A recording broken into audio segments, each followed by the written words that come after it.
नमस्कार दोस्तों। एक बार फिर से अपनी मुलाकात हो रही है। डीटीएस के अतिरिक्त डेली टेस्ट सॉल्यूशन तो अपना चल ही रहा है और मैं विजेंद्र सिंह राठौड़ आप सभी का क्वालिटी एजुकेशन के ऑनलाइन प्लेटफॉर्म पर एक बार फिर से स्वागत कर रहा हूं। और क्वालिटी एजुकेशन पर एक बहुत ही अच्छा नवाचार अब शुरू होने जा रहा है, जिसमें कि आप सभी को देख के पता चल रहा होगा कि हम लोग राजस्थान भूगोल जो है उसका एक क्वेश्चन सीरीज यहाँ पर चला रहे हैं, जिसको मैं कराऊंगा पूरी तरह से, जिसमें हम लोग जो नरेंद्र सर करवा रहे हैं आपको पॉलिटी, जिसमें 3 लेवल्स के वो क्वेश्चन लेकर आते हैं, इजी लेवल, मीडियम और हार्ड लेवल। उसी टाइप से अपन ये क्वेश्चन सीरीज चलाएंगे और बहुत ही बेहतरीन ये क्वेश्चन सीरीज होने वाली है। इसका जो लेवल है वो मैं आपको पहले ही बता दूं, इसका लेवल बहुत ही अच्छा वाला रहने वाला है।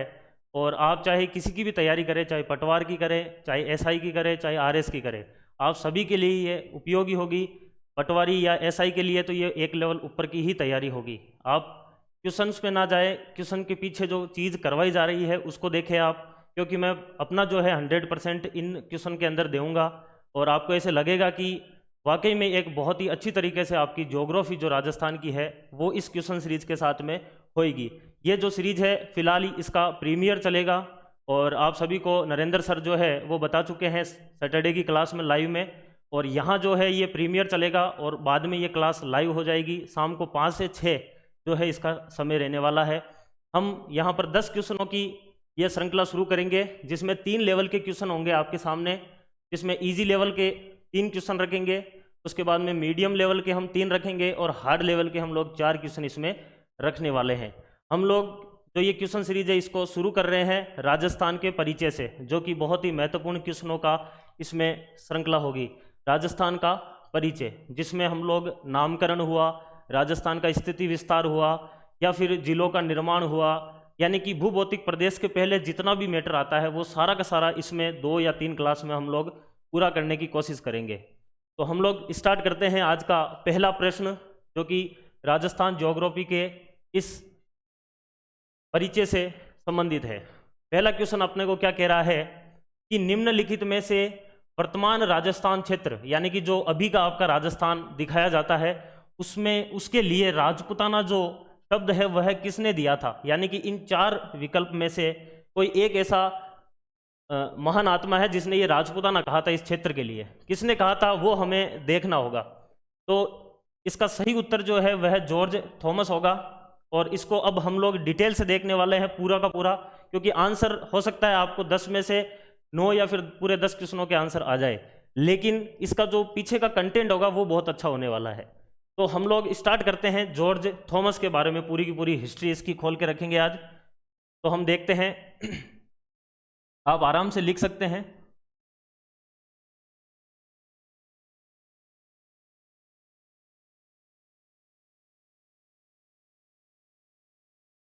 जॉर्ज थॉमस जो है यह है 1800 से लेकर 1805 ईस्वी में यहाँ मतलब कि भारत के अंदर यह रहते हैं। ये इनका टाइम पीरियड है। इनके बारे में थोड़ी सी मैं जानकारी बता दूं। जॉर्ज थॉमस जो है, इनका जो जन्म होता है वह आयरलैंड में होता है। आयरलैंड आप सभी को पता होना चाहिए कि जो हम लोग पढ़ते हैं कि यूनाइटेड किंगडम से ये अलग है। यूनाइटेड किंगडम के अंदर तो नॉर्दर्न आयरलैंड आता है, यानी उत्तरी आयरलैंड, वेल्स आता है, स्कॉटलैंड आता है और ब्रिटेन आता है, यानी जिसको हम लोग इंग्लैंड कहते हैं। लेकिन ये आयरलैंड जो है वो अलग है। ये वो है जिसकी राजधानी डबलिन है, वहाँ के ये थे जॉर्ज थॉमस। तो यहाँ पर तो इनका जन्म होता है। इनका संबंध यहाँ से कैसे आता है, तो आपके सामने जो ये मैप है, यहाँ पर हमारे एक स्थान पड़ता है ग्वालियर, और इस ग्वालियर के अंदर यह यहाँ पर एक शासक रहते हैं जिनका नाम रहता है दौलत राव सिंधिया। और दौलत राव जो सिंधिया रहते हैं, इनके यहाँ पर यह कमांडर बनकर आते हैं यह जो जॉर्ज थॉमस है। कब आते हैं? इस टाइम पीरियड में आते हैं 1800 से लेकर 1805 ईस्वी तक। इन 5 वर्षों तक इनका कार्यकाल यहीं पर ही रहता है। तो यह यहाँ पर देखते हैं कि इस ग्वालियर के जो इधर पश्चिम की दिशा है, इस साइड में अधिकतर जो क्षेत्र है वह राजपूत शासकों द्वारा शासित है। तो इसने क्या किया कि इस स्पेशली इस क्षेत्र के लिए ही एक नाम दे दिया कि राजपूतों द्वारा शासित होने के कारण इस क्षेत्र को इस जॉर्ज थॉमस ने राजपुताना कह दिया। लेकिन आपको यहां पर ध्यान रखना है कि इसने जो राजपुताना शब्द दिया था, जो राजपुताना शब्द दिया था वह मौखिक रूप से दिया था। यानी इस क्वेश्चन को और डिटेल में हम जाना चाहें तो राजस्थान के लिए राजपुताना शब्द का पहला मौखिक प्रमाण किसने दिया, तो जॉर्ज थॉमस आता है। कैसे आता है? क्योंकि इस जॉर्ज थॉमस का ही एक इनके साथ में रहता है, इनका असिस्टेंट, जिसका नाम रहता है ये बंदा है विलियम फ्रैंकलिन। ये जो है ये इसके साथ में रहता है। और विलियम फ्रैंकलिन की जब हम लोग बात करते हैं,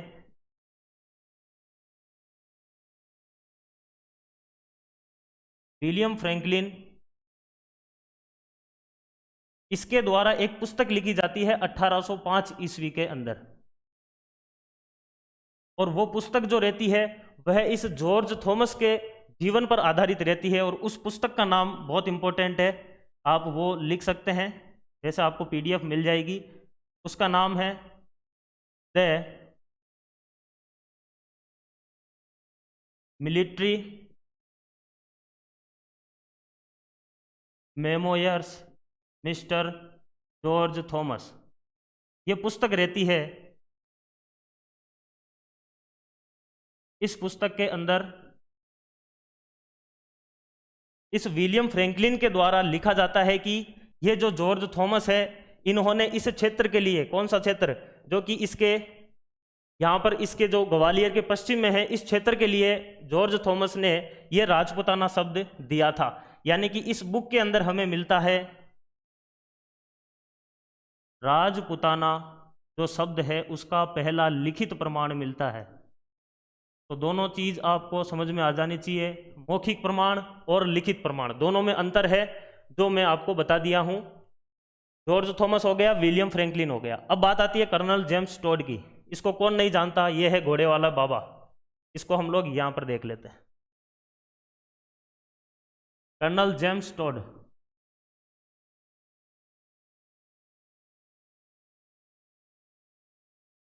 इसको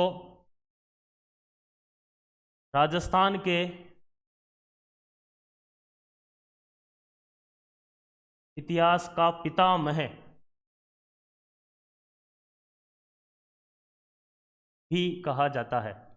और इसको घोड़े वाला बाबा भी कहते हैं क्योंकि ये घोड़ा लेकर बहुत घूमा करता था। इसको इतिहास जानने में बड़ा मजा आता था। और राजस्थान का जो वर्तमान इतिहास है वो इस कर्नल जेम्स टोड ने ही लिखा था, जो कि इतना मतलब बेहतरीन तरीके से, जिसके कारण हमें ये पता चल पा रहा है आज की कौन सा राजा था, कब शासक था, क्या था, कौन सा क्षेत्र के अंदर क्या चीज़ें होती थी, वो सारी की सारी चीज़ कर्नल जेम्स टोड ने ढूंढ कर निकाली।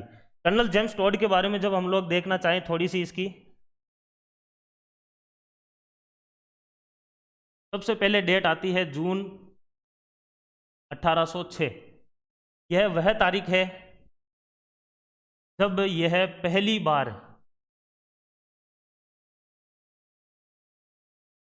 बार यह राजस्थान के अंदर आता है। आपका कर्नल जेम्स टोड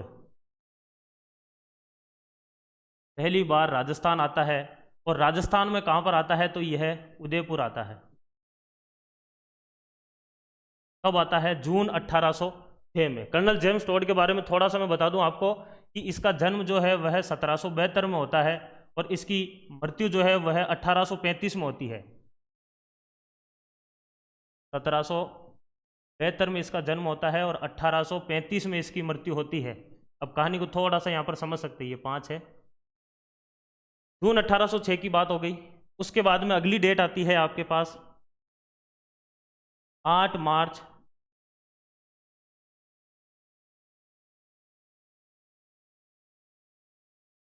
1818। 8 मार्च अंतर्राष्ट्रीय महिला दिवस। 8 मार्च 1818 को कर्नल जेम्स टोड जो है, इन्हें है दक्षिण पश्चिम राजपुताना का पॉलिटिकल एजेंट बनाया जाता है। ये पॉलिटिकल एजेंट क्या होता है इसको भी आप थोड़ा सा समझ ले। पहले क्या होता था कि सबसे ऊपरी पोस्ट होती थी गवर्नर जनरल की, जो कि केंद्र में होता था। उसके नीचे प्रांत पर होता था एजेंट टू गवर्नर जनरल, जो इसका एजेंट का काम करता था। और उसके बाद में इस एजीजी के नीचे, इसके नीचे हर रियासत के अंदर एक पॉलिटिकल एजेंट हुआ करता था। इस प्रकार से ये 3 पोस्टें हुआ करती थी जो बहुत ही इंपॉर्टेंट थी। तो ये जो कर्नल जेम्स टोड था ये पॉलिटिकल एजेंट बनता है 8 मार्च 1818 को दक्षिण पश्चिमी राजपूताना, जिसके अंदर बेसिकली 2 रियासतें, बड़ी रियासतें जो आती है, जिसमें एक तो मेवाड़ रियासत आती है और एक आपका हाड़ौती वाला क्षेत्र आता है। तो यहां पर यह काम हो जाता है। उसके बाद में अगली तारीख आती है आपकी नवंबर 1819। इस समय कर्नल जेम्स टोड को इसके अतिरिक्त और क्षेत्र दे दिया जाता है, जिसके अंदर मारवाड़ और आपका सिरोही, ये 2 क्षेत्र और मिल जाते हैं। तो इस प्रकार से ये लगभग जो आपको ये राजस्थान दिख रहा है, इसका लगभग इस पूरे के पूरे क्षेत्र को ये कवर कर चुका था यहाँ पर। ठीक है, तो यहाँ पर ये इसका कार्यकाल रहता है। इसके बाद में कर्नल जेम्स टोड जो है ये, इसका जो टाइम पीरियड जो यहाँ पर बताया जाता है कि पॉलिटिकल एजेंट रहते हुए इसका कार्यकाल कितना रहा था, तो इसका कार्यकाल बताया जाता है 1817 से लेकर 1822 तक। इस टाइम पीरियड तक यह यहाँ पर रहता है और इसकी घनिष्ठ मित्रता रहती है महाराणा भीम सिंह के साथ में, जो कि मेवाड़ के शासक रहते हैं। महाराणा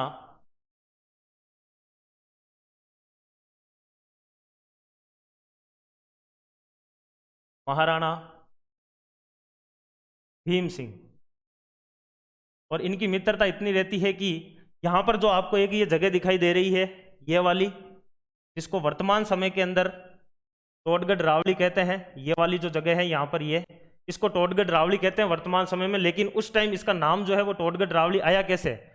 क्योंकि इस महाराणा भीम सिंह जो थे, इन्होंने इस कर्नल जेम्स टोड को अपनी एक जागीर देते हैं, जिसका नाम जो है वो बोराड़वाड़ा, यह उस जगह का पूर्व नाम रहता है। और इस बोराड़वाड़ा का नाम जो है वो कालांतर में कर्नल जेम्स टोड के नाम से टोडगढ़ रावली पड़ जाता है, और वर्तमान में इस जगह को आप टोडगढ़ रावली कहते हैं। तो इस प्रकार से इसका ये जो है नाम आता है। उसके बाद में इस क्वेश्चन के अंदर एक व्यक्ति और बच रहा है, ज्ञानचंद। ये कौन था? तो इसके बारे में भी थोड़ा सा और जान लो। ज्ञानचंद की जब बात करते हैं तो उससे पहले बेसिकली ये ज्ञानचंद जो था, ये है कर्नल जेम्स टोड को ये बताता था कि मतलब कि कर्नल जेम्स टोड ये तो है नहीं कि अपने यहाँ पर गांव में रहता था, वो तो अंग्रेज था, तो उसको तो पता नहीं था यहाँ का कल्चर क्या है या भाषा कैसी है। तो उसको समझाने का काम जो करता था वो ये ज्ञानचंद करता था पूरा का पूरा। तो इस कर्नल जेम्स टोड के द्वारा 2 पुस्तकें लिखी गई थी। 2 पुस्तकें थी। एक पुस्तक वह लिखता है 1828 में। होता क्या है कि बंदा 1772 में इसका जन्म हो रहा है, 1835 में ये मर रहा है, लेकिन ये यहाँ से 1822 में छोड़कर जा रहा है। तब तक भी इसने शादी नहीं की थी। इसका धैर्य देखिए। और आप हर एग्जाम के अंदर कहते हैं एग्जाम हो नहीं रहा है, हो नहीं रहा है, लेकिन इस बंदे का भी एक धैर्य था जो कि इतना समय तक वेट कर चुका है। आप तो सोच रहे हो शादी करके डायरेक्ट ब्याह भी करना है, तो वो नहीं करना है। इसके जैसे भी थोड़ा सोचिए। तो इसने क्या किया, 1828 में एक पुस्तक लिखी थी जिसका नाम था एनाल्स एंड एंटीक्यूटीज।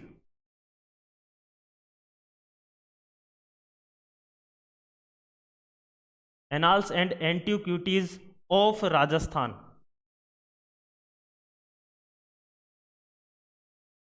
ये जो पुस्तक है, इस पुस्तक के अंदर आपको एक चीज नोटिस की होगी कि यहां पर हमें एक नाम मिल रहा है, और वो है ये वाला, राजस्थान।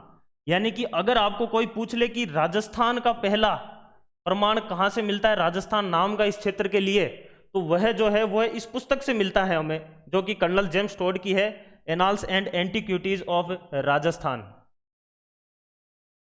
ये बोर्ड जो है ना, ये मेरी कहना नहीं मान रहा है। ठीक है, ये राजस्थान यहां से मिलता है। राजस्थान भी इसका नाम मिलता है, राजस्थान भी मिलता है, तो दोनों आपको यहां पर ध्यान रखना है। ये 1828 में लिखी गई पुस्तक थी। इसके बाद में एक और पुस्तक लिखता है, ये एक पुस्तक और लिखता है ये, और उस पुस्तक का जो है लेखन वो 1832 में होता है। और इसके बारे में मैं एक और बता दूं आपको फैक्ट, इसी पुस्तक को यानी annals and antiquities of Rajasthan को ही बोला जाता है central western Rajput state of India, यानी इस पुस्तक को यह भी कहा जाता है, कई बार पूछा हुआ है क्वेश्चन में कि किस पुस्तक को central western Rajput state of India कहा जाता है, तो वह annals and antiquities of Rajasthan को ही कहते हैं। इसके बाद में 1832 में ये एक पुस्तक लिखता है जिसका नाम होता है the travel in western India, the travels in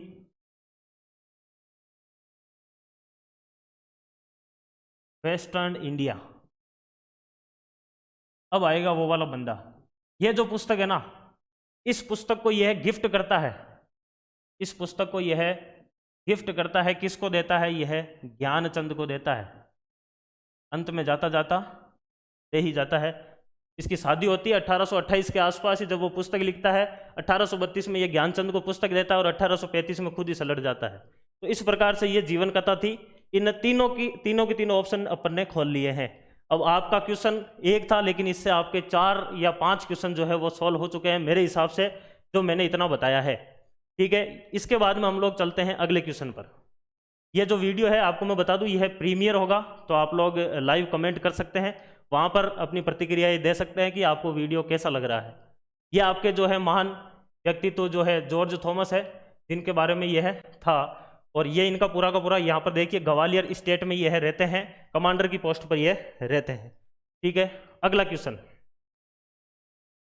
next question है, राजस्थान शब्द का प्रथम अभिलेखीय प्रमाण। देखो वहां पर था राजपुताना शब्द, उसके बाद में आया राजस्थान, जो कि लिखित प्रमाण था, किसी व्यक्ति ने लिखा था और पुस्तक में लिखा था। लेकिन यह है कि राजस्थान शब्द का अभिलेखीय प्रमाण, यहां पर अभिलेखीय प्रमाण पर जोर देना है, यानी किसी अभिलेख, ऐसा कौन सा अभिलेख है जिसमें सबसे पहली बार राजस्थान के लिए शब्द लिखा गया था। तो इसका आंसर हो जाएगा वसंतगढ़ अभिलेख। आपको यहां तक नहीं रुकना है, क्योंकि इसका आंसर आपको रटना नहीं है, हमें तैयारी करनी है आरएस लेवल तक की, क्योंकि फाइनल लक्ष्य जो है, अगर आप राजस्थान जीके पढ़ रहे हैं तो आपका लक्ष्य होना चाहिए आरएस। आरएस के हिसाब से इस क्वेश्चन को हम लोग खोलते हैं। वसंतगढ़ जो है वो कहाँ पर पड़ता है, तो यह पड़ता है आपका, ये सिरोही डिस्ट्रिक्ट है। हम लोग कोशिश करेंगे, एक वीडियो बनाएंगे जिसमें आप सभी को ये पूरे के पूरे जो जिले दिखाई दे रहे हैं, इनके बारे में मैं बता दूंगा कि कौन सा जिला कौन सा कहाँ पर है। क्योंकि अगर आपको मैप याद नहीं है राजस्थान ज्योग्राफी में, तो आप राजस्थान ज्योग्राफी बहुत कम चांस है कि आप सीख पाओगे।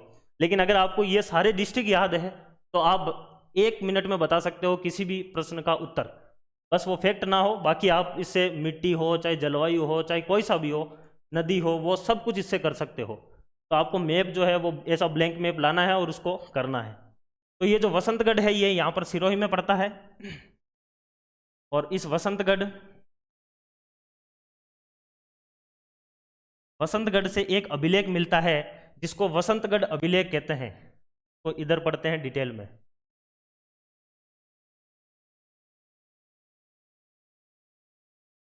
वसंतगढ़ अभिलेख, यह वह अभिलेख है जिसके अंदर राजस्थान शब्द का अभिलेखीय प्रमाण मिलता है। यह वसंतगढ़ अभिलेख जो है, यह 682 विक्रम संवत का है। आज आपको यह भी पता चलेगा, कई लड़कों को तो पहली बार पता चलेगा कि यह विक्रम संवत, शक संवत, ये होता क्या है। और या फिर 625 ईस्वी का ये जो है आपका वसंतगढ़ अभिलेख है। यह है किसका, तो कवि माघ के दादाजी रहते हैं, कवि माघ के दादाजी रहते हैं श्री वर्मल, उनके द्वारा यह है उत्कीर्ण करवाया जाता है। और श्री वर्मल का यह जो है अभिलेख है आपका वसंतगढ़ अभिलेख, इसके अंदर यह लिखा गया है राजस्थान के लिए, राजस्थान शब्द का पहला अभिलेखीय प्रमाण मिलता है। अब अपन लोग एक अलग से चीज मैं आपको बताता हूं आज, कि संवत आखिर क्या होते हैं।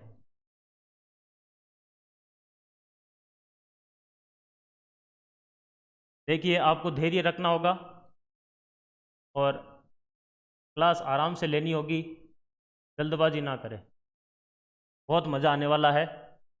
महत्वपूर्ण संवत, आपको आज बहुत नई नई चीज़ें मिलेगी पढ़ने को। सबसे पहला हम लोग देखते हैं विक्रम संवत।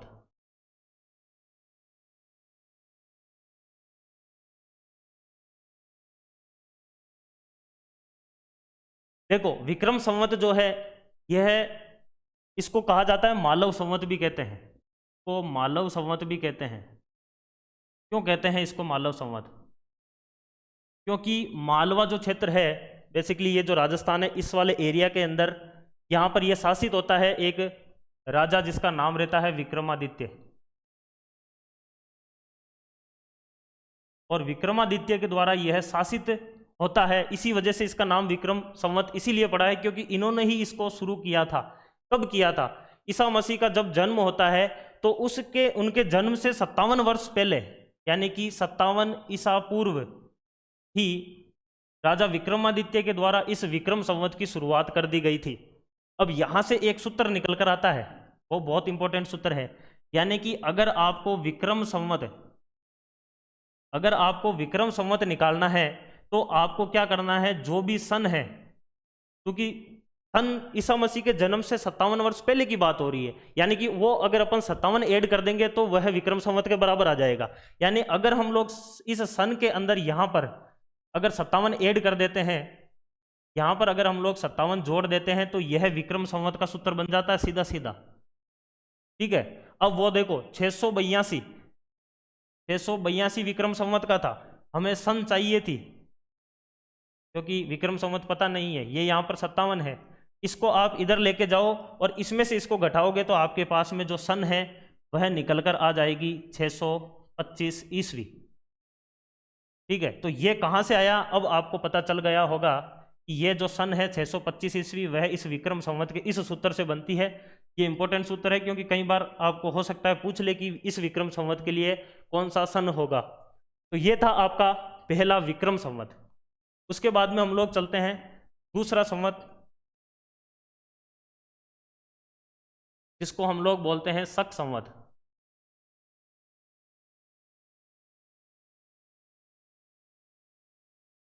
शक संवत जो है वह कुषाण शासक कनिष्क के द्वारा शुरू किया गया था। ईसा मसीह के जन्म, कनिष्क राजा कनिष्क रहता है, कनिष्क के द्वारा यह शुरू किया गया था और ईसा मसीह का जो जन्म होता है उसके 78 वर्ष के बाद में शुरू किया गया था, यानी कि 78 ईस्वी में शुरू किया गया था। ध्यान रखना एक इंपॉर्टेंट चीज कि यहाँ पर जो है ये 57 ईसा पूर्व है, क्योंकि ईसा मसीह के जन्म के 57 साल पहले शुरू हो गया था विक्रम संवत, जबकि शक संवत जो है वो ईसा मसीह के जन्म के 78 साल बाद में शुरू होता है, इसलिए यहाँ पर ईस्वी है। फिर इसका भी सूत्र निकाल लेते हैं। इसका सूत्र क्या हो जाएगा, देखिए, शक संवत बराबर हो जाएगा सन, इसमें माइनस करना पड़ेगा 78, क्योंकि ये 78 आगे जा चुका है, तो उस 78 को घटाएंगे तो हम लोग सन पे पहुंच जाएंगे, इसीलिए शक संवत का सूत्र हो जाएगा सन माइनस 78। तो ये आपके पास में एक और इंपॉर्टेंट जो है सूत्र निकल कर आता है। आपको यह भी पता होना चाहिए कि इस शक संवत को 22 मार्च 1957 को हमारा राष्ट्रीय संवत भी घोषित किया गया था, यानी कि भारत का राष्ट्रीय संवत, तो ये गवर्नमेंट सर्वेंट को छुट्टी वगैरह मिलती है वो इस संवत के आधार पर मिलती है। 22 मार्च 1957 को शक संवत को राष्ट्रीय संवत जो है वह बना लिया गया था, यह भी हमें ध्यान रखना है। इसके बाद में एक लास्ट चीज आती है कि आखिर शक संवत को ही क्यों बनाया, विक्रम संवत को क्यों नहीं बनाया, और शक संवत और विक्रम संवत में आखिर डिफरेंस क्या है। केवल वर्षों का ही डिफरेंस नहीं है, इसमें एक बहुत बड़ा डिफरेंस है, वो आप यहां पर आज समझोगे। आखिर इनमें डिफरेंस क्या होता है, शक संवत और विक्रम संवत। एक होता है आपका विक्रम संवत और एक होता है आपका शक संवत। इन दोनों में क्या डिफरेंस है? इसमें सबसे इंपॉर्टेंट डिफरेंस जो आता है वह यह आता है कि विक्रम संवत जो है वह शुक्ल पक्ष से शुरू होता है। शुक्ल पक्ष से, जो हिंदू अपने धर्म के अंदर जो कैलेंडर चलता है वो है विक्रम संवत वाला चलता है और शुक्ल पक्ष पर आधारित चलता है, जबकि यह जो होता है शक संवत यह कृष्ण पक्ष से शुरू होता है, कृष्ण पक्ष से शुरू होता है। और यही क्यों अपनाया सरकार ने, यह क्यों नहीं अपनाया, तो उसको भी आप आज समझ सकते हैं, देखना अभी बहुत ही बढ़िया तरीके से हम लोग समझेंगे इसको। मान लेते हैं ये पूरा का पूरा एक टाइम ड्यूरेशन है,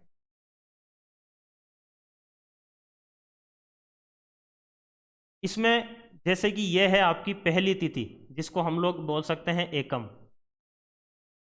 एकम कोई भी जब महीना शुरू होता है, अपने हिंदी महीने जितने भी है, चैत वैशाख जेठ आषाढ़, वो जब शुरू होते हैं तो वह इस विक्रम संवत के हिसाब से तो वह शुरू हो गए शुक्ल पक्ष से, जबकि शक संवत वाले जो शुरू होते हैं वह होते हैं कृष्ण पक्ष से। तो स्टार्टिंग जो होती है वो हमेशा कृष्ण पक्ष की होती है, यानी कि हिंदी महीनों में दो पक्ष माने जाते हैं। ऐसा माना जाता है कि भगवान कृष्ण का जन्म इस पक्ष में हुआ था, इसी वजह से इसका नाम कृष्ण पक्ष पड़ता है। और दूसरा पक्ष जिसको हम लोग बोलते हैं शुक्ल पक्ष, उसके लिए माना जाता है कि भगवान जो हमारे शुक्राचार्य जी थे उनका जन्म जो है वो इस पक्ष में होता है, इस वजह से इसका नाम शुक्ल पक्ष पड़ा। ठीक है। और भाद्रपद कृष्ण अष्टमी के दिन कृष्ण भगवान का जन्म होता है, तो वो भी कृष्ण पक्ष में ही है, वहां से भी आप समझ सकते हैं। तो इसमें जब अपन लोग आगे बढ़ते हैं यहाँ पर, तो एकम, उसके बाद में दूज, तीज, ये चलता रहता है पूरा का पूरा कारवा। और यहाँ पर पहुंचते हैं, क्योंकि ये कृष्ण है, यानी कि यहाँ पर जो रातें होंगी वो अंधेरी रातें होंगी, अंधेरी रातें होती है यहाँ पर, ये हमें समझना होगा।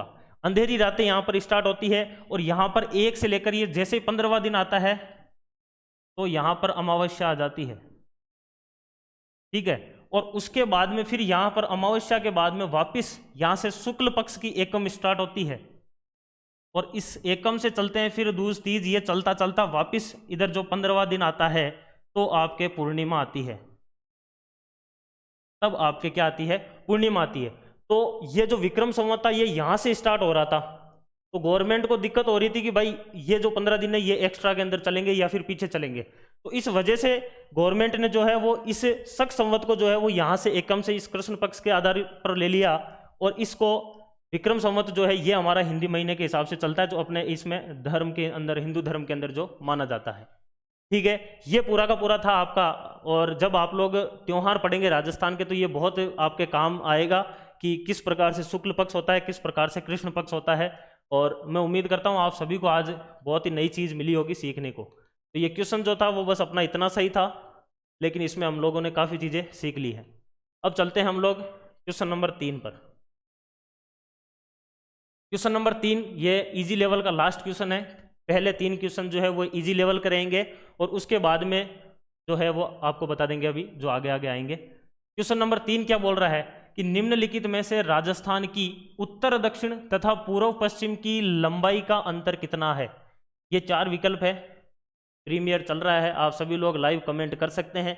इन चारों में से जो राइट आंसर है वह आप देखकर बता दें आपके हिसाब से, क्योंकि जो रट सकते हैं वो तो आसानी से रट लेंगे, लेकिन जिनको निकालना नहीं आता है वो फंस सकते हैं। इसका सही उत्तर जो है वह 43 किलोमीटर होगा। आखिर कैसे होगा? देखिए इस मैप में ये कहना क्या चाह रहा है, उत्तर दक्षिण और पूर्व पश्चिम, यानी कि अब अगर अपन किसी भी मैप को पढ़ते हैं तो जैसे अपन यहाँ पर खड़े होते हैं तो जो बिल्कुल सामने वाले जो होता है उसको हम लोग नॉर्थ बोलते हैं, और जो नीचे वाला हिस्सा होता है इसको हम लोग बोलते हैं साउथ, यानी ये हो जाएगा साउथ। अपने राइट हैंड की तरफ हो जाता है ईस्ट, और लेफ्ट हैंड की तरफ हो जाता है वेस्ट। यानी कि इस राजस्थान के नक्शे में यह है उत्तर, यह है दक्षिण, यह है पूर्व और यह है पश्चिम। क्वेश्चन में बोल रहा है उत्तर दक्षिण, यानी कि यहां से यहां तक की जो लंबाई है यह है, और पूर्व पश्चिम यानी कि यहां से लेकर यहां तक की जो लंबाई है यह है। इन दोनों का डिफरेंस कितना है, इस चीज को मैं आपको एक बहुत ही शानदार तरीके से अगर आप समझना चाहो तो 2 मिनट में समझा दूंगा। मान लिया ये आपका भारत है, मानने में कुछ नहीं जाता है, और ये है आपका राजस्थान, दोनों बराबर है वैसे। ठीक है। भारत की जब हम लोग बात करते हैं तो यह है भारत का पप्पू है पश्चिम और पूर्व, और यह भारत का हो जाएगा उत्तर और दक्षिण। आपको देखो मैं याद करने की एक ट्रिक बता दूंगा इसमें बहुत बढ़िया, और ये हो जाएगा राजस्थान का उत्तर और दक्षिण, और ये हो जाएगा राजस्थान का पप्पू। अब जब भारत की हम लोग बात करते हैं तो भारत के अंदर जो यह वाली उत्तर दक्षिण की जो लंबाई होती है भारत के अंदर ये होती है 3214 किलोमीटर। ठीक है। और भारत की जो यह पप्पू होता है भारत का, वो कितना होता है, यह होता है 2933 किलोमीटर। ठीक है। अब राजस्थान की बात करते हैं। राजस्थान की जो उत्तर दक्षिण की लंबाई है वह होती है 826 किलोमीटर, और राजस्थान की जो पप्पू है यानी कि पश्चिम पूर्व जो है वह होता है 869 किलोमीटर। यानी कि देखो बहुत मतलब गहन चिंतन वाली बात है। यहाँ पर राजस्थान का जो पप्पू है यानी कि 869 है ये, और ये है 826, यानी राजस्थान का पप्पू जो है वो इससे बड़ा है। जबकि भारत का पप्पू जो है देखो यहाँ पर कितना है, 2933 है, और ये है 3214, यानी कि इससे बड़ा है, यानी कि भारत के पप्पू से राजस्थान का पप्पू बड़ा है। तो आप सीधा सा समझ लेना कि भाई पप्पू बड़ा है, यानी कि 869 जो है वह है अपनी पश्चिम पूर्व वाली, और 826 है वह है उत्तर दक्षिण वाली। क्योंकि इसमें कंफ्यूज हो जाते हैं अपन लोग, याद तो कर लेते हैं 826 और 869, फिर कंफ्यूज हो जाते हैं ये वाली ज्यादा है कि ये वाली। तो सीधा सा समझ जाना राजस्थान का पप्पू को बड़ा करना है, यानी 869 जो है वह पश्चिम पूर्व वाली हो जाएगी। जब इन दोनों का डिफरेंस आप निकालोगे तो आपको उत्तर मिल जाएगा 43 किलोमीटर। ठीक है, अगला क्वेश्चन, क्वेश्चन नंबर 4। देखिए चौथा क्वेश्चन क्या बोल रहा है, निम्नलिखित में से राजस्थान के संबंध में असुमेलित का चयन कीजिए। देखो क्वेश्चन थोड़ा सा मैं आपके लिए, ये मीडियम लेवल का आ गया, थोड़ा सा मैं इजी कर देता हूँ। इसमें इधर आपके दे रखे हैं राजस्थान के छोर, अभी अपन ने मैप देखा था, ऊपर ही ऊपर था राजस्थान का उत्तर, नीचे था दक्षिण, इधर था आपका पश्चिम और इधर था आपका पूर्व। आपके हिसाब से उल्टा होगा यहाँ पर, मेरे हिसाब से उल्टा, ठीक है ना।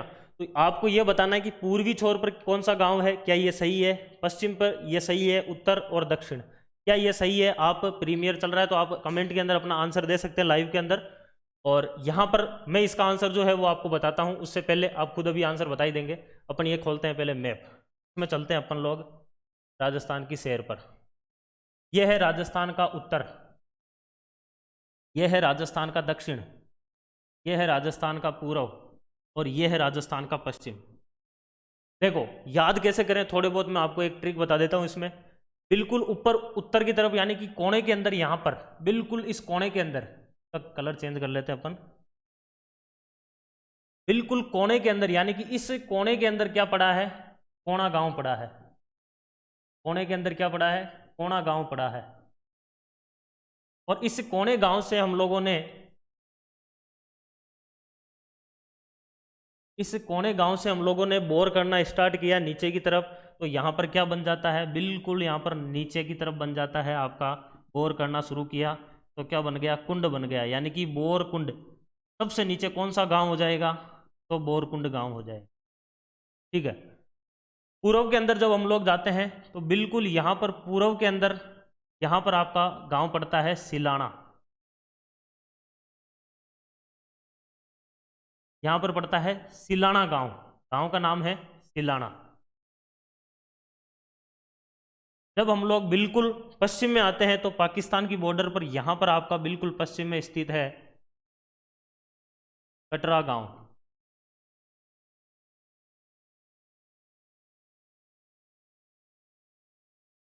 यहाँ पर स्थित है आपका कटरा गांव। अब अपन लोग थोड़ा सा और आगे चलते हैं, इसमें थोड़ा और डेप्थ में घुसते हैं। ये जो कोणा गांव है आपका, यह जो पड़ता है, यह पड़ता है हिंदू मलकोट। हिंदू मलकोट बेसिकली यह एक उपखंड है, उपखंड है ये, जहाँ पर एसडीएम बैठता है, और जो बाकी जो है ये सारे के सारे तहसील है, लेकिन ये उपखंड है। उपखंड और तहसील में छोटा सा डिफरेंस होता है। तो हिंदूमल कोट जो है वह आपका उपखंड है, उसके अंदर आपका ये कोणा गांव है। ठीक है, ये कोणा है। उसके बाद में दक्षिण में जो बोरकुंड गांव है, यह पड़ता है आपका कुशलगढ़ के अंदर।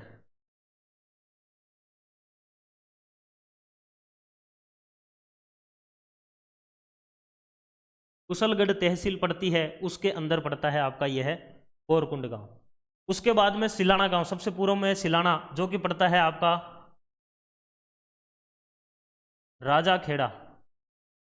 राजाखेड़ा तहसील के अंदर पड़ता है। और सबसे पश्चिम वाला जो है आपका कटरा गांव, यह पड़ता है सम तहसील के अंदर। क्षेत्रफल के हिसाब से सबसे बड़ी तहसील है ये राजस्थान की सम तहसील। ठीक है, तो ये आपका पूरा का पूरा इसमें मैटर रहता है। लेकिन इसमें चलो अगले क्वेश्चन में आपको एक और इंपॉर्टेंट फैक्ट मिलेगा, तो ये आप याद कर सकते हैं यहाँ से। तो देखिए पूर्वी छोर सिलाना गांव, पूर्वी छोर सिलाना गांव बिल्कुल एकदम सही है ये। पश्चिमी छोर कटरा गांव, पश्चिमी छोर के ऊपर आपका ये कटरा गांव बिल्कुल सही है। उसके बाद में उत्तरी छोर के ऊपर हिंदूमल कोट गांव, ये पकड़ना है आपको। यहाँ पर गांव नहीं है, देखिए यहाँ पर क्या था, यहाँ पर हिंदूमल कोट तो उपखंड था, गांव जो था वो कोणा गांव था। यानी आपका जो सही उत्तर है वह यह हो जाएगा सी। और दक्षिणी छोर के ऊपर बोरकुंड, बिल्कुल कोने से बोर करना स्टार्ट किया तो कुंड बन गया, तो बोरकुंड हो जाएगा। ठीक है, तो ये आपके लिए चौथा क्वेश्चन था। अब चलते हैं हम लोग क्वेश्चन नंबर 5 पर।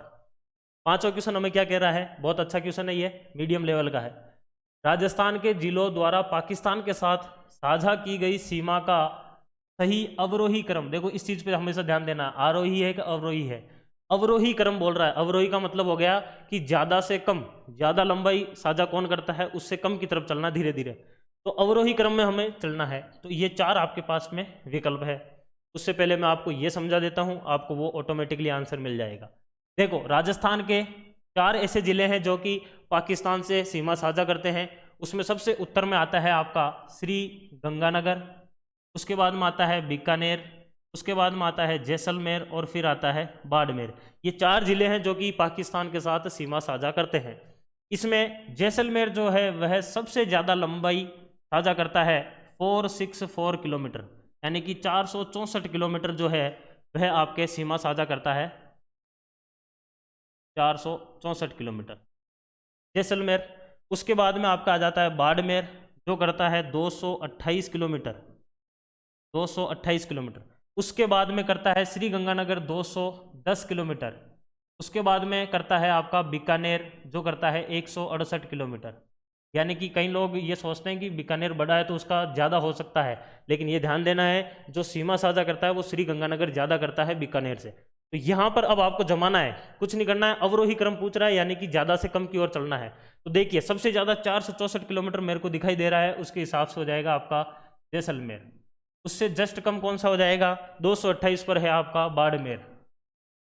उससे जस्ट कम पर कौन सा हो जाएगा, श्री गंगानगर जो है आपका 210 किलोमीटर, और उससे कम हो जाएगा आपका बीकानेर। तो ये जो है आपके 4 जिले हो जाएंगे जो कि जिनका अवरोही क्रम है। देखो इसमें से आंसर कौन सा हो जाएगा, जैसलमेर, इसमें भी जैसलमेर, बाड़मेर, यहाँ पर बीकानेर। देखो ये जो फंस जाते हैं उनके लिए था ये, तो इसका डी राइट हो जाएगा क्योंकि श्री गंगानगर ज़्यादा है, 210 पर है, और ये 168 पर है।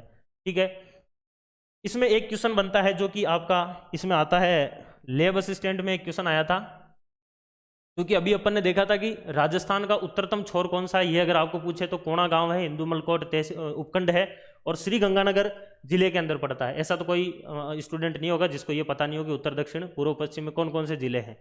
श्री गंगानगर जिले के अंदर आपका कोणा गांव पड़ता है, हिंदू मलकोट उपखंड है। लेकिन लेब असिस्टेंट के अंदर ये क्वेश्चन पूछा गया था कि राजस्थान की और पाकिस्तान की जो साझा सीमा है उसका सबसे उत्तरतम बिंदु कौन सा है, तो वह आपको ध्यान देना है, वह कोणा गांव नहीं है, क्योंकि यहां से आपका इधर पंजाब स्टार्ट हो जाता है, इधर पंजाब स्टार्ट हो जाता है, तो यहां से ही आपके जो सीमा है पाकिस्तान और राजस्थान की वो स्टार्ट होती है, यानी कोणा गांव जो है वो अंदर की तरफ पड़ गया।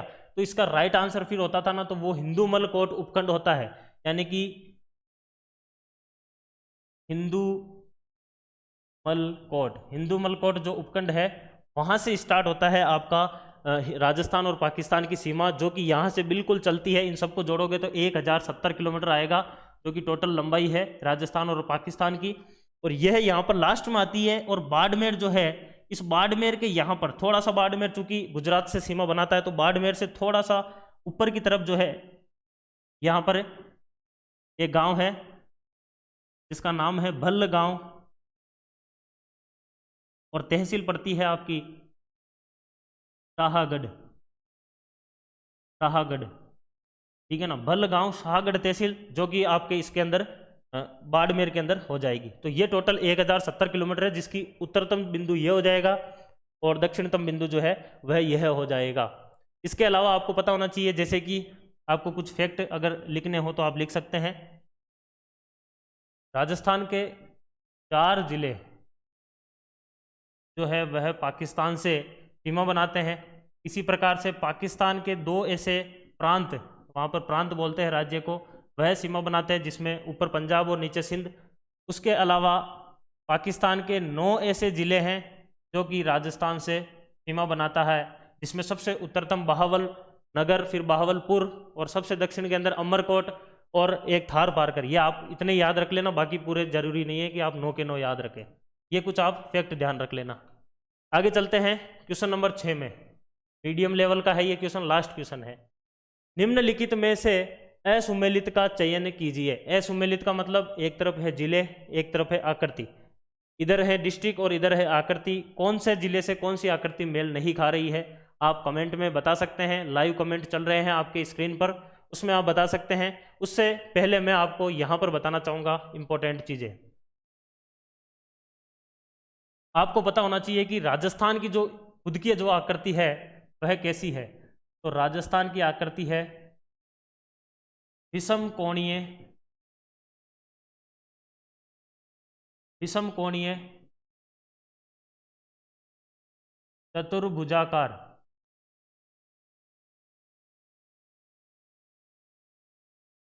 विषम कोणीय चतुर्भुजाकार जो है वह राजस्थान की आकृति है, जो कि किसने दी थी?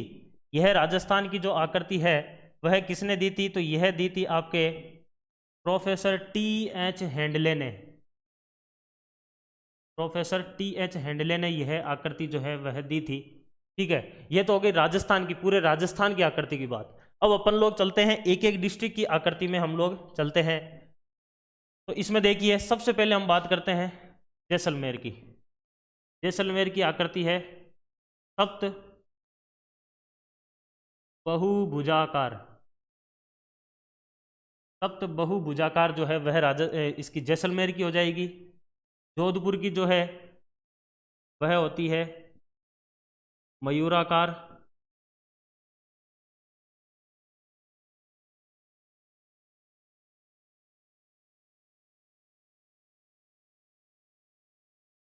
इसके बाद में जालोर की वहल मछली के समान। इसके बाद में ये देखिए उदयपुर, इस उदयपुर की जो है आकृति वह आपको ऑस्ट्रेलिया की जैसे दिख रही है लगभग, तो यह हो जाती है आपकी ऑस्ट्रेलिया के समान। यह यहाँ पर आपको दिखाई दे रहा है राजसमंद, और राजसमंद की जो आकृति है ये बिल्कुल ऐसे तिलक की जैसे दिखाई दे रही है, तो यह हो जाएगी आपकी तिलक नुमा।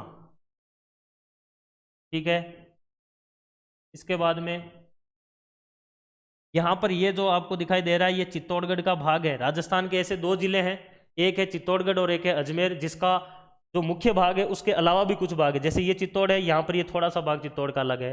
जैसे यहाँ पर ये अजमेर है तो इसका इधर टोडगढ़ रावली जो है वो भी पड़ा था, वो इधर थोड़ा अलग है क्योंकि बीच में यहाँ पर राजसमंद का एरिया आ जाता है। तो ये जो चित्तौड़ है इसका इस भाग की आकृति जो है वह है घोड़े के नाल, घोड़े के नाल के समान है। ठीक है, इसके अलावा ये यहाँ पर जो दिखाई दे रहा है ये भीलवाड़ा, इसकी लगभग हमें आकृति दिखाई दे रही है आयताकार। ठीक है, इसके बाद में यहाँ पर ये जो अजमेर दिखाई दे रहा है लगभग त्रिभुज की जैसे दिखाई दे रहा है, तो अजमेर की आकृति हो जाएगी आपकी, इधर गलत रूट पे निकल गए अपन, इधर चलो, इधर हो जाएगी यह आपकी त्रिभुजाकार। ये त्रिभुजाकार हो जाएगी आपकी इसकी अजमेर की। फिर ये यहाँ पर आपका बच रहा है एक, ये बच रहा है यहाँ पर आपका टोंक। टोंक की लगभग जो है वह होती है पतंग के समान, तो पतंगाकार इसको कह सकते हैं हम लोग। ठीक है, इसके बाद में ये यहाँ पर आपका रहा करौली, और करौली की आकृति जो है वह हो जाएगी बतखाकार, यानी बतख की जैसे यह दिखाई दे रही है, इसका आगे मुंह आ रखा है। उसके बाद में आपका यहाँ पर जो है यह रहा आपका दौसा।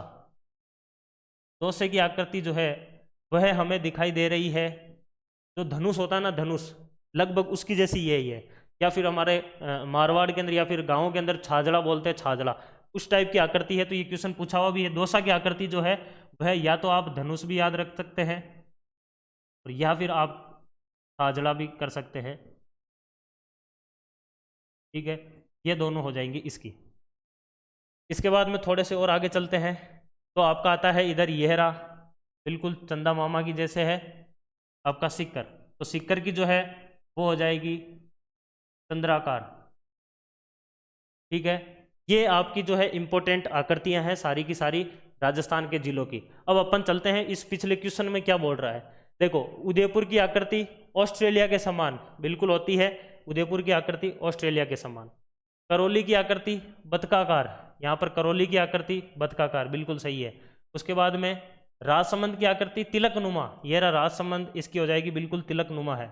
उसके बाद में टोंक की आकृति आयताकार, यहाँ पर थोड़ा सा फंस गया ये, क्योंकि टोंक की जो आकृति है ना वो तो पतंग की जैसे है, और आयताकार जो है वो तो आपके इसकी है, भीलवाड़ा की। तो यहाँ पर जो है ये है गड़बड़ हो गई, तो इसका जो असुमेलित पूछ रहा है यहाँ पर, तो असुमेलित पूछ रहा है, तो असुमेलित कौन सा हो जाएगा, डी इसमें असुमेलित हो जाएगा।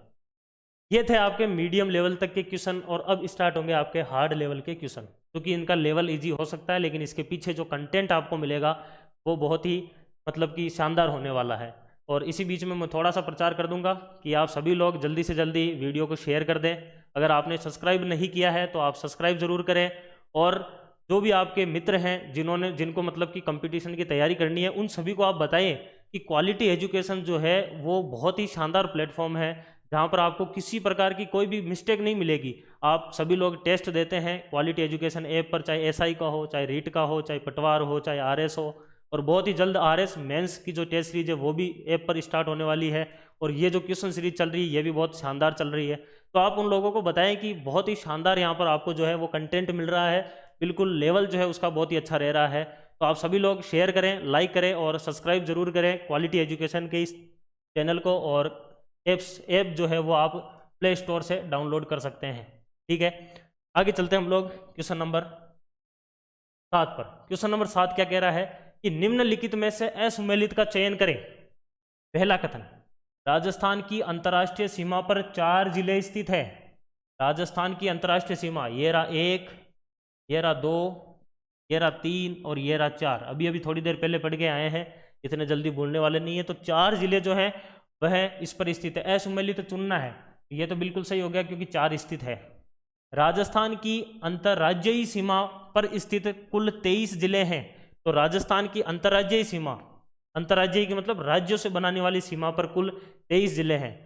ऐसा कोई है जिसको पूरे के पूरे 23 जिले याद हैं? मेरे को तो याद है, मैं बता देता हूं अभी आपको फटाफट, 1 मिनट लगेगा।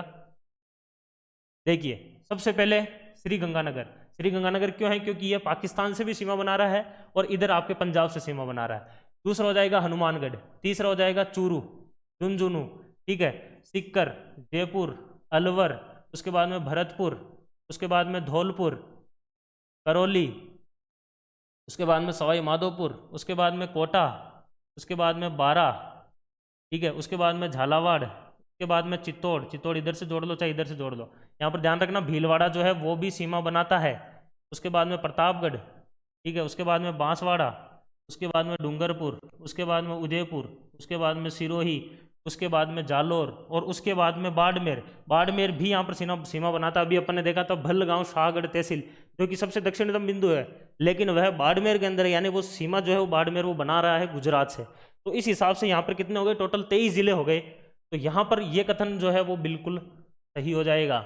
आगे क्या बोल रहा है? सी, बाड़मेर व श्री गंगानगर ऐसे 2 जिले हैं जो कि अंतर्राष्ट्रीय व अंतर्राज्यीय दोनों सीमा पर स्थित है या दोनों प्रकार की सीमा बनाते हैं। देखिए, यह रहा श्री गंगानगर, इधर स्थित है आपका पाकिस्तान और इधर स्थित है आपका पंजाब, यानी कि यह दोनों से सीमा बनाता है। कौन? श्री गंगानगर, बिल्कुल सही है।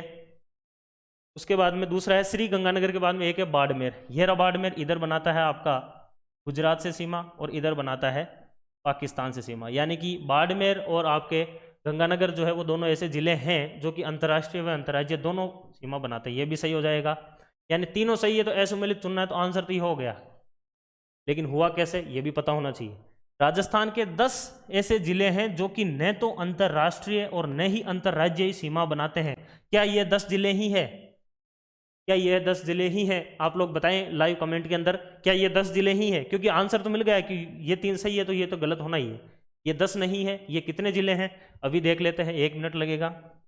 अब चलते हैं अपन लोग राजस्थान के अंदर। देखो, ये पहला जिला हो गया जोधपुर, जो कि क्या है? इनलैंड है, यानी कि सीमा नहीं बना रहा, किधर भी नहीं बना रहा सीमा।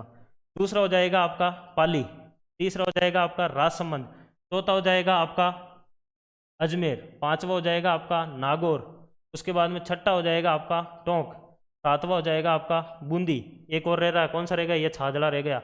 ये 8वां हो जाएगा आपका दौसा। यानी टोटल 8 जो जिले हैं वह आपके जो हैं वह यहाँ पर स्थित है, यानी कि 10 की जगह अगर 8 आ जाता तो ये भी सही हो जाता। इसका मतलब इसका सही उत्तर जो है वह आपका डी हो जाएगा। उसके बाद में आते हैं हम लोग क्वेश्चन नंबर 8। प्रतापगढ़ जिले के निर्माण में किस जिले का योगदान नहीं है? आपके सामने ये रे विकल्प, आप उत्तर दें। 1 सेकंड है आपके पास, फटाफट दे दें। उदयपुर, चित्तौड़, बांसवाड़ा और डूंगरपुर, 4 में से कौन सा राइट है? अभी आप खुद इसका आंसर देंगे। देखिए ये जो मैप है ये आपके पास में है प्रतापगढ़ जिले का, ये प्रतापगढ़ जिले का मैप है। प्रतापगढ़ के अंदर ये 5 ही तहसीलें हैं, और इन 5 तहसीलों में जो ये तहसील दिखाई दे रही है छोटी सादड़ी, ये छोटी सादड़ी जो है यह चित्तौड़गढ़ से ली गई है, ये चित्तौड़ से ली गई है। ये जो धरियावाड़ आपको दिखाई दे रहा है यह है उदयपुर से लिया गया है, उदयपुर से लिया गया है। उसके बाद में ये जो 3 आपको दिखाई दे रही है, प्रतापगढ़, पीपलकूट और अरनोद, ये तीनों की तीनों जो है ये आपकी ली गई है बांसवाड़ा से, बांसवाड़ा से ली गई है। यानी कि इसका मतलब क्या हो गया, चित्तौड़गढ़ का योगदान है, उदयपुर का है और आपके बांसवाड़ा का है। यानी कि चित्तौड़ का है, उदयपुर का है और बांसवाड़ा का है, यानी कि डूंगरपुर का कोई योगदान नहीं है। तो सही उत्तर तो डूंगरपुर हो गया, लेकिन थोड़ा सा और इसमें अगर आप फैक्ट जानना चाहें तो वो मैं बता देता हूं 1 मिनट में। यहां पर आप देखें, प्रतापगढ़ जब जिले की बात करते हैं तो प्रतापगढ़ जिले का जो निर्माण है वह निर्माण एक समिति की सिफारिश पर किया जाता है, और उस समिति का नाम है परमेश चंद्र या परमेश चंद्र समिति जो है उसकी सिफारिश के ऊपर इसका निर्माण किया जाता है। परमेश चंद्र जो समिति है उसकी सिफारिश पर इसका निर्माण किया जाता है। बहुत इंपॉर्टेंट है ये समिति, ठीक है। दूसरी चीज आपको ध्यान रखनी है कि प्रतापगढ़ जो जिला है ये कब बनकर आता है। प्रतापगढ़ आता है 26 जनवरी 2008 को। राजस्थान का 33वां जिला है और लेटेस्ट जिला है जो कि आपका बना है। ये आपको ध्यान होनी चाहिए डेट। आप लड्डू खाने में रह गए होंगे स्कूल के अंदर 26 जनवरी के दिन, और उस दिन आपका ये नया जिला बन गया था, ठीक है। ये प्रतापगढ़। एक और चीज़ आपको ध्यान रखनी है, ये कितने हैं 4, ये कितने हैं 7, दोनों को जोड़ा 11, यानी कि 4117 वर्ग किलोमीटर जो है वह इसका क्या हो जाएगा, एरिया हो जाएगा, यानी कि इसका क्षेत्रफल हो जाएगा। ये भी आपको पता होना चाहिए क्योंकि नया जिला है, पूछ सकते हैं क्षेत्रफल, तो वो भी आपको पता होना चाहिए, ठीक है। तो इस क्वेश्चन का आपका आंसर हो गया डूंगरपुर, यह आपका हो गया मैप, ये प्रतापगढ़ बिल्कुल क्लियर हो गया आपके, ठीक है। उसके बाद में आता है 9वां क्वेश्चन। क्वेश्चन नंबर 9 क्या हमें क्या बोल रहा है, क्वेश्चन नंबर 9 बोल रहा है कि निम्नलिखित में से असुमेलित का चयन कीजिए। यानी वापस वही है, 3 सुमेलित है और 1 जो है वह सुमेलित नहीं है। बहुत ही अच्छा क्वेश्चन है। मैं आपको 10 सेकंड इसके लिए देना चाहूँगा, आप 10 सेकंड के अंदर इसका आंसर ढूंढें। क्या हो सकता है आपके हिसाब से, दिमाग लगाए, क्योंकि काफ़ी अच्छा क्वेश्चन है ये, काफ़ी अच्छा क्वेश्चन बनाया है मैंने। और इसमें 1 जिले दे रखे हैं, अगर किसी को समझ में नहीं आ रहा है। यहाँ पर आपको निर्माण की तिथि दे रखा है, यानी कि ये जिले जो हैं वो इस तिथि में क्या बने हैं या नहीं, और वो पुराना जिला है यानी कि ये जिला जो है वो क्या वो उससे अलग होकर ही बना है, तो वो भी आपको चेक करना है। 3 चीज़ें इसमें चेक करनी है, ठीक है। अपन लोग इसको शुरू करते हैं, लाइव में आएंगे जब तो हम इंतजार भी कर लेंगे, ठीक है। 9वां क्वेश्चन क्या बोल रहा है, देखिए। धौलपुर जिला है, इसका निर्माण 15 अप्रैल 1982 को होता है, और क्या है, यह भरतपुर से अलग होता है। फिर है 9 अप्रैल 1991, क्या कोटा से अलग होता है। करौली 19 जुलाई 1997, क्या सवाई माधोपुर से अलग होता है। और श्री गंगानगर 10 जुलाई 1994 हनुमानगढ़ से अलग होता है। इनमें से कौन सा सही है, देखिए आगे चलते हैं। यह है आपका धौलपुर। धौलपुर जो जिला है वह इस भरतपुर से, यहाँ पर ये पूरा पूरा भरतपुर, इस भरतपुर से अलग होकर धौलपुर को बनाया जाता है आपका 15 अप्रैल और 1982 को, ठीक है। यानी कि धौलपुर को भरतपुर से अलग करके 15 अप्रैल 1982 को बनाया जाता है, और बिल्कुल ये एकदम सही है, ठीक है। यानी कि ये तो बिल्कुल सही हो जाएगा, आपको असुमेलित चुनना है। उसके बाद में है 12 के लिए आपको याद रखना है, ये रहा आपका 12 जिला। इसके लिए आपको एक छोटी सी ट्रिक याद रखनी है, 2 बा और रा, 2 12, यानी पहली बार जिले बने थे कौन सा बना था, धौलपुर। उसके जस्ट बाद में दोबारा बनते हैं कौन से, 2 का मतलब हो जाएगा आपका दौसा, दौसा जो है वो बनता है। पा का हो जाएगा आपका 12, ठीक है। रा का हो जाएगा आपका राज संबंध, यानी कि ये 3 जिले जो हैं ये बनते हैं, एक ही डेट को बनते हैं। ये थी 15 अप्रैल और 1982, और ये जो डेट आ जाती है ये आ जाती है अपने पास में 9 अप्रैल और 1991। ठीक है। इस तारीख के दिन जो है ये तीनों जिले एक साथ बनते हैं, दौसा, बारा और राजसमंद। अब कैसे कैसे बनते हैं? ये दौसा जो है वो इस जयपुर से अलग होकर बनता है, यानी कि दौसा जो है वो जयपुर से अलग होकर बनता है। बारा जो है वो इस कोटा से अलग होकर बनता है, और राजसमंद जो है वो है उदयपुर से अलग होकर बनता है। तो ये तीनों जिलों जो है वो एक ही दिन बनते हैं, लेकिन तीनों अलग अलग डिस्ट्रिक्ट से अलग होकर बनते हैं। तो यहाँ पर क्या बोल रहा है देखिए, बारा जो है 9 अप्रैल 1991 में कोटा से अलग होकर बना है क्या? तो 12 जो है वो 9 अप्रैल 1991 को जो है वह आपका 12 जो है वो कोटा से अलग होकर बनता है। अलग ऑप्शन होते तो वो देख लेते। ठीक है, तो ये भी एकदम आपका सही हो जाएगा। उसके बाद में आपका जो है वो है करौली। करौली 19 जुलाई 1997, यानी कि आपको एक और इस पर ध्यान रखना है, 1982 हो गया, 1991 हो गया। उसके बाद में अगला जिला जो है वह बनता है 1994 के अंदर। डेट आती है आपकी 12 जुलाई। 12 जुलाई 1994 के दिन जो है वो यह वाला जिला बनता है जिसका नाम है श्री गंगानगर, और यह इस हनुमानगढ़ से अलग होकर बनता है, यानी हनुमानगढ़ से अलग होकर आपका जो है वह श्री गंगानगर 12 जुलाई 1994 को बनता है। उसके बाद में 1997 को एक और जिला बनता है। उसके बाद में 1997 को जो ये जिला दिखाई दे रहा है जिसका नाम है करौली, यह 1997 के अंदर बनता है। एग्जैक्ट डेट याद रखनी है तो 19 जुलाई 1997 को यह जो आपका करौली है यह इस सवाई माधोपुर से अलग होकर बनता है, यानी कि करौली जो है वह 19 जुलाई 1997 को सवाई माधोपुर से अलग होकर बना। 19 जुलाई 1997 को सवाई माधोपुर से अलग होकर करौली बन रहा है, यानी ये एकदम सही है। और लास्ट है श्री गंगानगर 10 जुलाई 1994 हनुमानगढ़ से, तो ये बिल्कुल गलत हो जाएगा क्योंकि श्री गंगानगर जो है वह हनुमानगढ़ से 12 जुलाई को होता है, ना कि 10 जुलाई को। तो ये इसका एकदम सही उत्तर हो जाएगा। ये था क्वेश्चन नंबर 9। अब आता है अपना लास्ट क्वेश्चन आज का, और वो बहुत ही शानदार क्वेश्चन है। क्वेश्चन नंबर है 10। हो सकता है आप सभी ने इसको रट रखा हो, आंसर भी आप लोग इसके दे सकते हैं। आपके पास में 10 सेकंड है, आंसर इसके आप बिल्कुल आसानी से दे सकते हो, क्योंकि जिनका रटा हुआ है वो फटाफट बता देंगे कि सर इसका आंसर है 35 मिनट और 8 सेकंड। आखिर ये निकलता कैसे है? आज ये बहुत ही शानदार चीज़ आप पढ़ेंगे कि आखिर देशांतर क्या होता है और अक्षांश क्या होता है। उस टॉपिक के बाद में अपना ये जो है वीडियो आज का ख़त्म हो जाएगा। मतलब कि ये 10वां क्वेश्चन लास्ट क्वेश्चन है अपना, और हार्ड लेवल का ये क्वेश्चन है। इसको समझने के लिए, यानी कि ये टाइम पीरियड कैसे आया, इसको समझने से पहले आप थोड़ी सी चीज़ अगर समझना चाहे तो समझ सकते हैं। और आपका जो गोला होता है, ये आपका गोला है जिसको हम लोग पृथ्वी कहते हैं, जिसको हम लोग बहुत प्रदूषित भी कर रहे हैं। इस पृथ्वी को ऐसे आडी रेखाओं में और ऐसे खड़ी रेखाओं में बांटा गया है। जो आडी रेखाएं हैं इनको बोलते हैं अक्षांश, इनको बोलते हैं हम लोग अक्षांश। जो आडी रेखाएं हैं उनको बोलते हैं अक्षांश, और जो खड़ी रेखाएं हैं इसको बोलते हैं हम लोग देशांतर, देशांतर। और अब हमारी टीम की मेहनत आपको दिखेगी इस फोटो में। देखिए यहाँ पर आपको पता चलेगा, ये जो है पूरा का पूरा आपको दे रखा है अक्षांशीय विस्तार दे रखा है, और यहाँ पर दे रखा है आपको देशांतरीय विस्तार। पहले हम लोग अक्षांशीय विस्तार देखते हैं।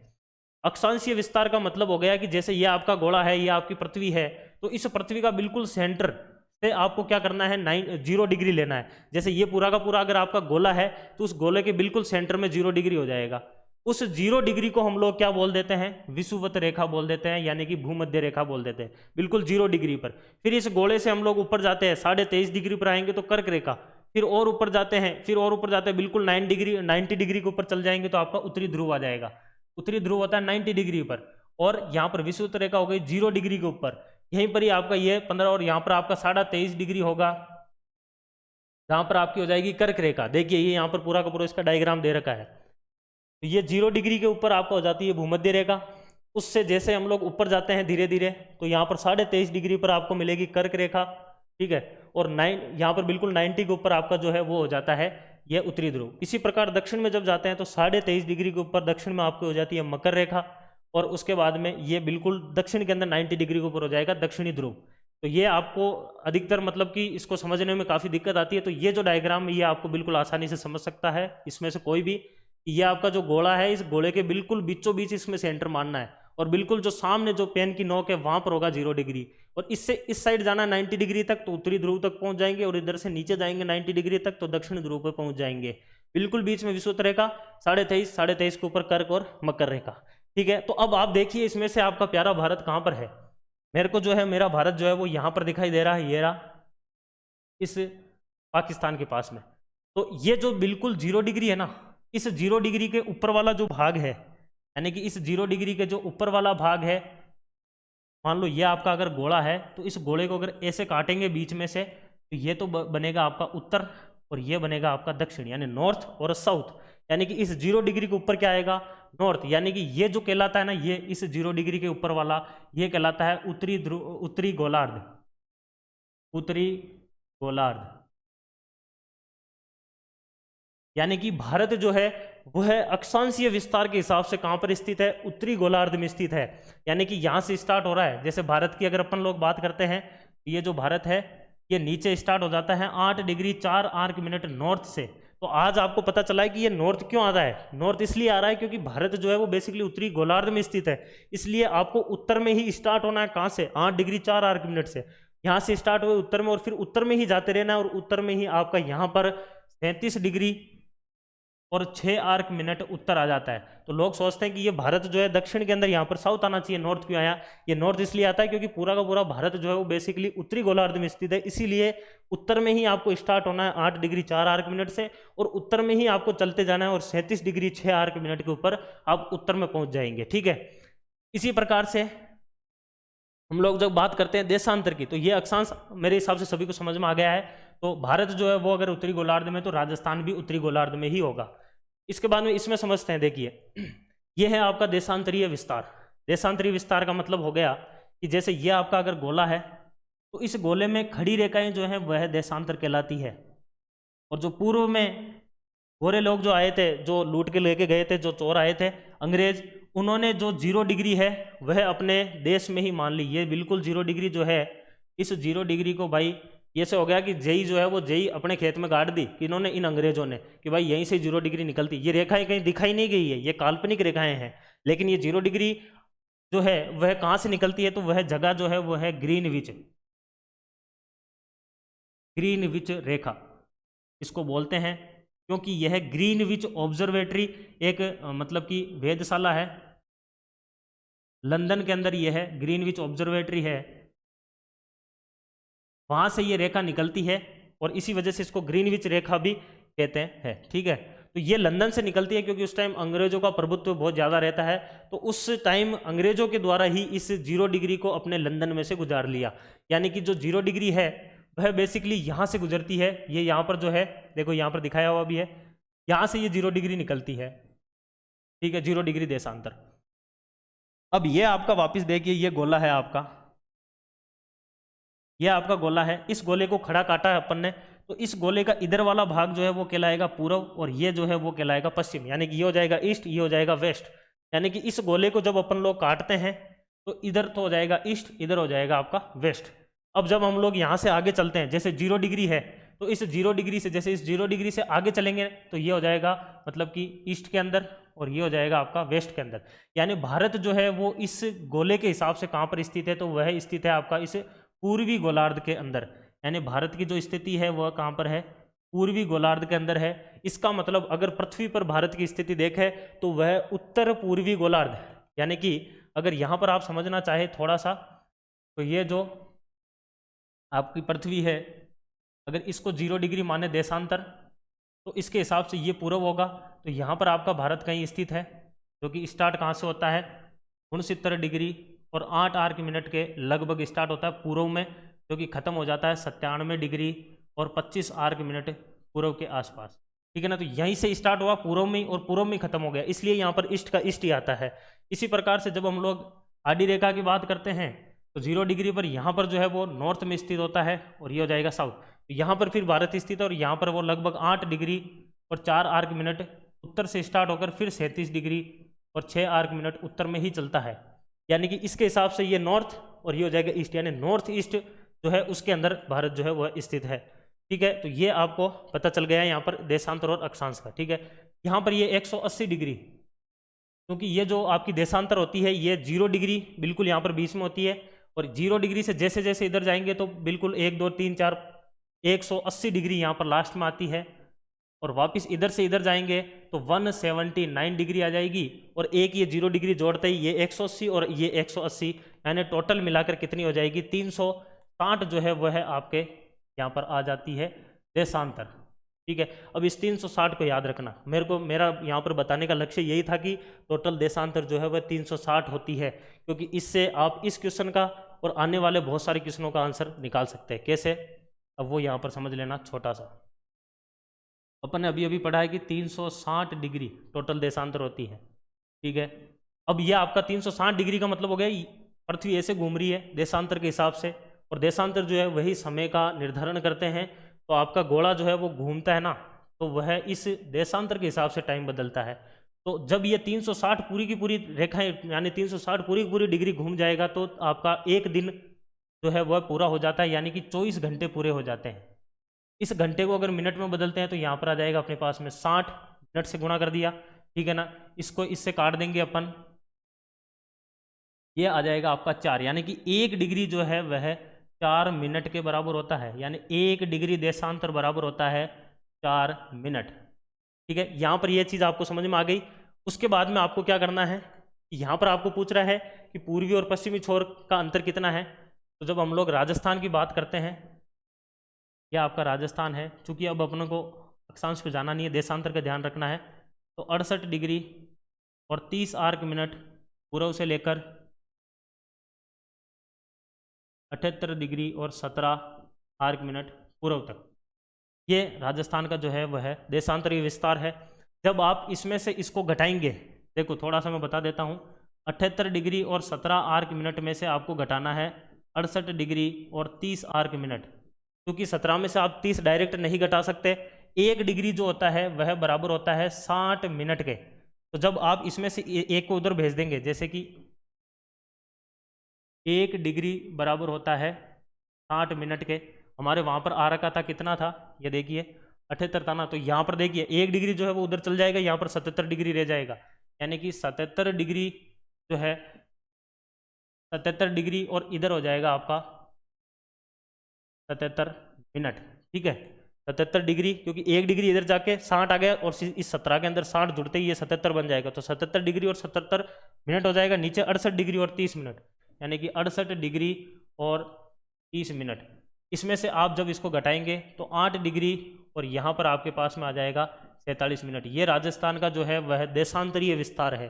ठीक है, ये काफ़ी लंबा प्रोसेस है, आप सभी बोर हो सकते हैं इसमें, लेकिन ये काफ़ी अच्छी चीज़ है। हमारी टीम वाले भी बोर हो रहे हैं, मेरे को ऐसा लग रहा है, लेकिन फिर भी आप सभी अगर साथ में जुड़े रहें तो अपन लोग इसका बहुत ही अच्छे से आंसर निकालेंगे, क्योंकि ये अंतिम छोर है। अब 8 डिग्री और 4 आर्क मिनट, अभी अपन ने पढ़ा था कि 1 डिग्री देशांतर बराबर होता है 4 मिनट के। ठीक है, और अपने पास में यहाँ पर देशांतरीय विस्तार भी आ चुका 8 डिग्री और 47 मिनट।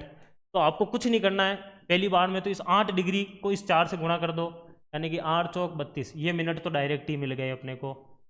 ठीक है, अब अपने को क्या करना है, 47, देखो 47 क्या है आपके मिनट में, इसको डिग्री में बदलना है। डिग्री में जब बदलेंगे, देखो 1 डिग्री बराबर है 60 मिनट के, 1 मिनट अगर यहाँ से निकालना चाहें तो वो क्या हो जाएगा, 60 इसके भाग में चल जाएगा, यानी कि 1/60 डिग्री। तो यहाँ पर 47 है, तो नीचे अगर 60 का भाग देंगे तो ये अब डिग्री में चला जाएगा, और जैसे ये डिग्री के अंदर जाएगा तो अपने को पता है कि 1 डिग्री जो है वह 4 के बराबर होती है। इसको यहाँ पर काटेंगे, 15 चौके 60, और 15 का भाग अगर इसमें देंगे तो 3 बार तो पूरा पूरा चल जाएगा, और पीछे रह जाएगा आपका 2/15, यानी ये 3 तो बिल्कुल मिनट आ जाएगा, ये इसमें जोड़ दो डायरेक्ट ही आप, तो ये हो जाएगा आपका 35 मिनट। 35 मिनट। अब लास्ट चीज़ क्या रह रही है कि इसका क्या करें, तो आपको एक चीज़ पता होना चाहिए, यहाँ पर ये 5, ठीक है ना, 2/, यहाँ पर 15, ये किस में है, मिनट में है। इसको अगर अपन लोग सेकंड में बदलना चाहें तो यहाँ पर 60 से गुणा कर देंगे, और 15 से इसको काटेंगे 4 बार, 4 को 2 से गुणा करेंगे तो 8 सेकंड आ जाएंगे। तो देखो काफ़ी मेहनत थी, लेकिन अंत में उत्तर आ गया 35 मिनट और 8 सेकंड। तो जो रट सकते हैं वो तो रटा के हाथों हाथ बता दिए भाई 35 मिनट और 8 सेकंड, लेकिन हो सकता है इसका देखो आपको फ़ायदा क्या होगा, हो सकता है आने वाले समय में आपको ऐसा क्वेश्चन पूछ ले कि जयपुर से जो डिस्ट्रिक्ट हेडक्वार्टर है वहाँ से ये देशांतर अगर गुजर रही है और वहाँ पर सूर्योदय अगर इतनी बजे होता है और जैसलमेर या फिर जोधपुर से ये देशांतर गुजरती है तो वहाँ से जो आपका सूर्योदय होगा वो कितनी बजे होगा। तो आपको क्या करना होगा, उन दोनों देशांतरों का डिफरेंस निकालना होगा। और फिर हमने पढ़ा है कि 1 डिग्री देशांतर बराबर 4 मिनट, तो फिर उस डिफरेंस को उस 4 से गुणा करना होगा। और डायरेक्ट आप घटा भी नहीं सकते, गुणा भी नहीं कर सकते, क्योंकि आपको ये भी पता होना चाहिए कि 1 डिग्री जो है वो 60 मिनट के बराबर हो, तो ऐसे भी बदलना आना चाहिए, फिर ये भी पूरा काम करना आना चाहिए और फिर फाइनल जो है वो है आंसर निकालना आना चाहिए। तो इस प्रकार से आपका 35 मिनट जो है वो 8 सेकंड जो है वो आपका आ जाएगा आंसर। ठीक है, यानी कि कहने का मतलब उसका ये था कि यहाँ पर जो सूर्योदय हो रहा है वो और यहाँ पर इस दोनों के बीच में कितना डिफरेंस रहेगा। तो ये अगर यहाँ पर अगर सूर्य 6 बजे उग रहा है, मान लो सुबह की 6 बजे है, यानी कि 6 अगर AM है, तो यहाँ पर सूर्योदय जो होगा वह होगा 6 बजकर, क्योंकि वो 35 मिनट जो है वो उसमें ऐड करने होंगे, 6:35 और उसके बाद में 8 सेकंड। ये जो है ये एग्जैक्ट होगा यहाँ पर सूर्योदय और वहाँ पर होगा 6 बजे। ये इतना डिफरेंस मिलेगा आपको। ये भारत के संदर्भ में भी पूछा जाता है और यहाँ पे भी पूछा जाता है। और अपने ये पूरा का पूरा हो गया है, अपना जो क्वेश्चन सीरीज है आज की कंप्लीट है। तो आप सभी का धन्यवाद कि आपने इतना धैर्य रखकर देखा है, और मुझे उम्मीद है आप सभी को बहुत नई चीज़ें मिली होगी आज। और जो कंटेंट में लेकर आ रहा हूँ उसमें भी काफ़ी मेहनत हो रही है। आप लोग बताएं कि कंटेंट में अगर कुछ कमी है, कुछ नया जोड़ना है, या फिर आपको कैसा लग रहा है पूरा वीडियो। अपना प्रत्युत्तर जो है वो ज़रूर दे। ये प्रीमियर है, आराम से लाइव के अंदर अपना कमेंट दे। धन्यवाद।